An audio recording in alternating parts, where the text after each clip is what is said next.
శ్రీ గురుభ్యో నమ. 8వ అధ్యాయం 6వ శ్లోకం. ఓం యం యం వాపి స్మరన్ భావం త్యజత్యంతే కలేవరం తం తమేవైతి కౌంతేయ సదా తద్భావ భావితః. ముందుగా పదపదానికి అర్థం తెలుసుకుందాం. యం యం వాపి స్మరన్,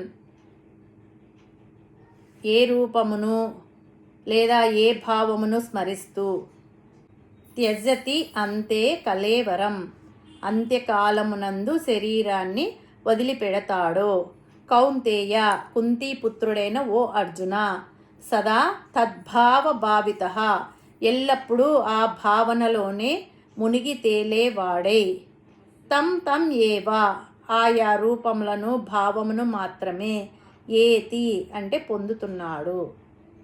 పరమాత్మ ఏమంటున్నాడంటే, ఓ అర్జున, మనిషి తన అంత్యకాలంలో అంటే మరణించే సమయంలో ఏ భావాన్ని లేదా ఏ రూపాన్ని తలుచుకుంటూ శరీరాన్ని విడుస్తాడో, జీవితాంతం అతడు ఏ భావనలతో గడిపాడో ఆ సంస్కారాల వల్ల మరణానంతరము ఖచ్చితంగా ఆయా భావాలకు తగ్గ శరీరాన్ని పొందుతాడు.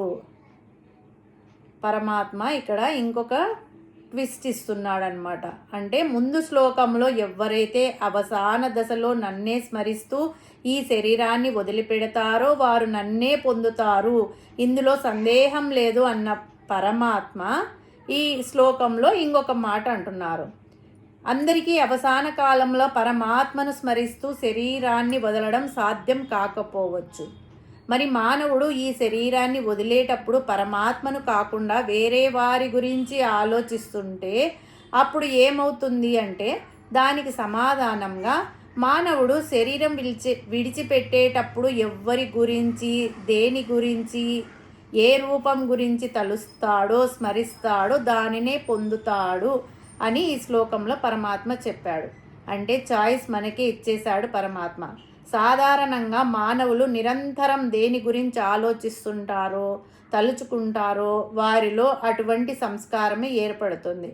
అది వాసనలుగా సూక్ష్మ రూపంలో మనస్సును అంటిపెట్టుకొని ఉంటుంది. మరణించేటప్పుడు సూక్ష్మ శరీరంతో పాటు ఈ వాసనలు కూడా అంటిపెట్టుకొని వెళతాయి.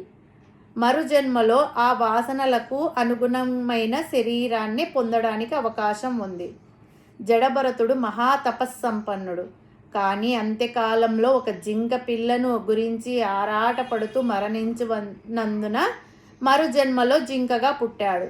యద్భావం తద్భవతి అని ఏ భావంతో శరీరం వదిలితే మరుసటి జన్మలో అటువంటి శరీరమే వస్తుంది. ఇంకొక విషయం కూడా ఉంది. జీవితకాలంలో దేని గురించి ఎక్కువగా ఆలోచిస్తామో, భావిస్తామో, ఆరాటపడతామో మరణకాలంలో కూడా అదే జ్ఞాపకానికి స్మరణకు వస్తుంది. ధనం గురించి, ఆస్తుల గురించి, పిల్లలు, మనవలు, వారి పెళ్ళిళ్ళు, వారి జీవితాలు ఎలా గడుస్తాయో అనే దిగులు, ఎల్లప్పుడూ వీటి గురించే జీవితాంతం చింతిస్తూ ఉంటే అవసాన కాలంలో కూడా ఇవే గుర్తుకు వస్తాయి. వీటి గురించి ఆలోచిస్తూ మరణిస్తే ఆ ఆలోచనలే అతని మరుజన్మకు కారణమవుతాయి. అలా కాకుండా జీవిత కాలమంతా భగవన్నామ స్మరణలో గడిపితే అతడు అవసాన కాలంలో కూడా భగవంతుని గురించి స్మరిస్తూ ఉత్తమ గతులను పొందుతాడు. కాబట్టి ఎప్పుడో 60 ఏళ్ల తర్వాత చూద్దాంలే అని అనుకోకుండా శరీరంలో శక్తి ఉన్నప్పుడే భగవన్నామ స్మరణ మొదలు పెట్టాలి. నిరంతర సాధన చేయాలి. ఉత్తమమైన సంస్కారాలు కలిగి ఉండాలి. మరి మరణించేటప్పుడు మనకు కనీసం భగవన్నామస్మరణ చేసే అవకాశం కూడా ఉండకపోవచ్చు. నోట మాట పడిపోవచ్చు, కోమాలోకి జారుకోవచ్చు, చుట్టూ ఉన్నవారు ఏవేవో ప్రశ్నలతో కంగారు పెట్టవచ్చు. మరణ సమయంలో నిశ్చలమైన మనస్సుతో భగవంతుణ్ణి స్మరించాలంటే జీవితకాలం సాధన అవసరం. మనకు మంచి జన్మ రావాలన్నా, నీచ జన్మ రావాలన్నా దానికి మనమే కారణం, దేవుడు కాదు.